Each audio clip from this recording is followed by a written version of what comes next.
ଜୟ Jagannath YouTube family କେମିତି ଅଛନ୍ତି ସମସ୍ତେ? ଆଶା କରୁଛି ସମସ୍ତେ ଭଲରେ ଥିବେ।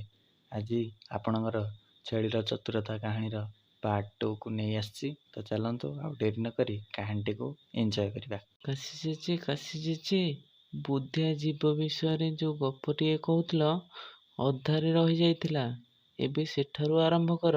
କହୁଛି ତେବେ ଶୁଣ।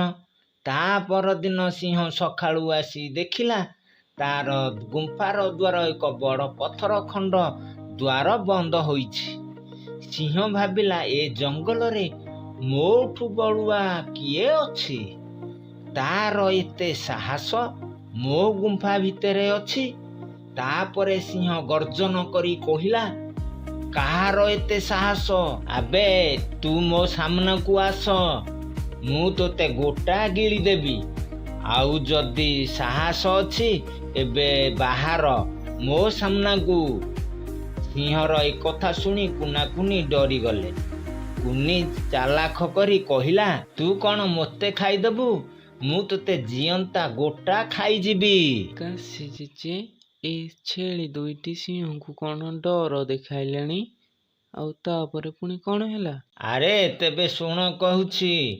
ସିଂହ କହିଲା, ଆଉ ଅଧିକ କଥା କହନା, ମୁଁ ପଚାରୁଛି ତୁ କିଏ? କୁନାକୁନି ଛେଳି କହିଲେ, ଆଗ ତୋ ପରିଚୟ ଦେ, ତାପରେ ତୋର ମୋର କଥାବାର୍ତ୍ତା। ସିଂହ କହିଲା, ଶୁଣିବୁ ତାହେଲେ ମୁଁ ହେଉଛି ଏ ଜଙ୍ଗଲର ରାଜା। ଏ କଥାକୁ ଶୁଣି କୁନାକୁନି କହିଲେ, ଆମେ ହେଉଛୁ ମହାବଳ ବଳିୟାନ ସିଂହ। ସେ ସିଂହ ଭାବିଲା, ଏଇ ଜୀବ ମୋ ଠାରୁ ବଡ଼ ଜୀବ, ଆଉ ମୋତେ ଖାଇଦେବ। ଏହା ଭାବି ସିଂହ ଦୌଡ଼ିଲା। ସିଂହ କିଛି ବାଟ ଯିବା ପରେ ବିଲୁଆ ଦେଖି କହିଲା, କ'ଣ ହୋଇଛି କି? ଏମିତି ଦୌଡ଼ି ଦୌଡ଼ି କେଉଁଆଡ଼େ ଯାଉଛ? ସିଂହ କହିଲା, ବିଲୁଆ ନନା, ମୁଁ ବଡ଼ ଅସୁବିଧାରେ ପଡ଼ିଛି, ଆଉ ସେ ମୋତେ ଖାଇଯିବ। ଜାଣିଲ କି ବିଲୁଆ ନନା, ଆଜି ସବୁ ମରିବା। ଏ ଜଙ୍ଗଲକୁ ଏତେ ବଡ଼ ଜୀବ ଆସିଛି ଯେ ମୋ ଗୁମ୍ଫାରେ ପଶି ମୋର ଗୁମ୍ଫାର ଦ୍ୱାର ବନ୍ଦ କରିଦେଇଛି। ବିଲୁଆ କହିଲା, କିଏ ସେ? ଦେଖିବାକୁ କିପରି? ସିଂହ କହିଲା, ତାକୁ ଦେଖି ନାହିଁ। ପୁଣି ସେ କହିଲା, ମୁଁ ତୋତେ ଗୋଟା ଜିଅନ୍ତା ଗିଳିଦେବି। ବିଲୁଆ କହିଲା, ସେ କ'ଣ ବହୁତ ବଡ଼? ଆଉ ସିଂହ କଥାରୁ ବିଲୁଆ ଜାଣିପାରିଲା ଯେ କୌଣସି ଗୋଟିଏ ଛୋଟ ଜୀବଟିଏ ହୋଇଥିବ। ତା ନହେଲେ ଭିତରେ ପଶି ପଥର ବନ୍ଦ କରିଥାନ୍ତା କାହିଁକି? ପୁଣି ବିଲୁଆର ଇଚ୍ଛା ହେଲା ସେହି ଛୋଟ ଜୀବଟାକୁ ଖାଇବା ପାଇଁ।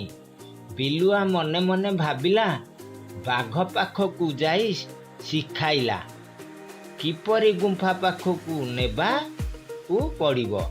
ବିଲୁଆ ତାପରେ ସିଂହ ରାଜାକୁ କହିଲା, ବୁଝିଲ ତୁମକୁ କିଏ ମିଛ କହିଛି? ଆଉ ତୁମେ ଏ ବଣର ରାଜା। ତୁମଠାରୁ ବା ବଡ଼ କିଏ ହୋଇପାରେ? ତୁମେ ମୋ ସାଙ୍ଗରେ ଚାଲ, ସେ ଗୁମ୍ଫାରେ କିଏ ଅଛି ଦେଖିବା। ସିଂହ ରାଜା କହିଲା, ନା, ସେଠାକୁ ଜମା ଯିବାନି। ଯଦି ପଥର ଖୋଲି ଦେଲେ ସେ ମୋତେ ଖାଇଯିବ। ସିଂହ ସେଠାରେ ଏ କଥାକୁ ଶୁଣିବାରେ ମନା କଲା। ପୁଣି ବିଲୁଆ ଅଡ଼ୁଆରେ ପଡ଼ିଗଲା। ଚିନ୍ତା କଲା, ଶିକାରଟା ହାତରୁ ଖସିଯିବ। କାଶୀ ଜେଜେ ସିଂହ ଭୟରେ ଯିବା ପାଇଁ ମଙ୍ଗୁ ନାହିଁ, ଆଉ ବିଲୁଆ କେମିତି ଯିବ ଗୁମ୍ଫା ପାଖକୁ? ତାପରେ କ'ଣ ହେଲା? ଆରେ ଶୁଣ କହୁଛି। ବିଲୁଆ କହିଲା, ଦେଖ ସିଂହ ଭାଇ, ମୁଁ ଯଦି ଖସିଯିବା କଥା କହୁଛ, ତେବେ ମୋର ଲାଞ୍ଜକୁ ତୁମର ଲାଞ୍ଜ ସହିତ ବାନ୍ଧିଦେବା। ମୁଁ ଆଉ ଖସି ପାରିବି ନାହିଁ। ତାପରେ ଦୁଇ ଜଣ ଲାଞ୍ଜକୁ ବାନ୍ଧି ଗୁମ୍ଫା ପାଖକୁ ଗଲେ। ଆଉ ବିଲୁଆ କହିଲା, ଆବେ ସେ ଗୁମ୍ଫା ଭିତରେ କିଏ ଅଛ? ବାହାରି ଆସ, ନହେଲେ ସିଂହ ରାଜା ତୁମକୁ ଖାଇଯିବେ। ଏପରିକି କୁନାକୁନି ଛେଳି କହିଲେ, ତୁ ତଥାପି ମୋତେ ଚିହ୍ନି ପାରିଲୁନୁ ବେ? ମୁଁ ହେଉଛି ମହାବଳ ବଳିୟାନ ସିଂହ, ଆଉ ତୁମ ଦୁଇ ଜଣଙ୍କୁ ଏକାଥରକେ ମୋଡ଼ି ଖାଇଯିବି।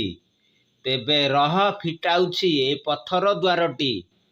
ଆଉ ଏକଥା ଶୁଣି ସିଂହ ଏତେ ଜୋରରେ ଦୌଡ଼ିଲା ଯେ ବିଲୁଆ ଆଉ ତା ପଛରେ ଘୁଷୁରି ଘୁଷୁରି ଖଣ୍ଡିଆ ହୋଇ ମରିଗଲା। ଆରେ ପିଲାମାନେ, ବୁଝିଲ ତ, ଅତି ଲୋଭରୁ ମୃତ୍ୟୁ। ସେଥିଲାଗି କଥାରେ ଅଛି, ବୁଦ୍ଧି ଥିଲେ ବଳ ଆପେ ଆସିଥାଏ। ଦର୍ଶକ ବନ୍ଧୁ, କାହାଣୀଟି ଭଲ ଲାଗିଥିଲେ ଭିଡ଼ିଓକୁ ଲାଇକ୍ କରିବେ, କମେଣ୍ଟ କରିବେ, ସେୟାର କରିବେ, ଛୋଟିଆ ସବସ୍କ୍ରାଇବ୍ଟେ କରିବେ। ଆଜି ପାଇଁ ଏତିକି, ରହୁଛୁ। ଜୟ ଜଗନ୍ନାଥ।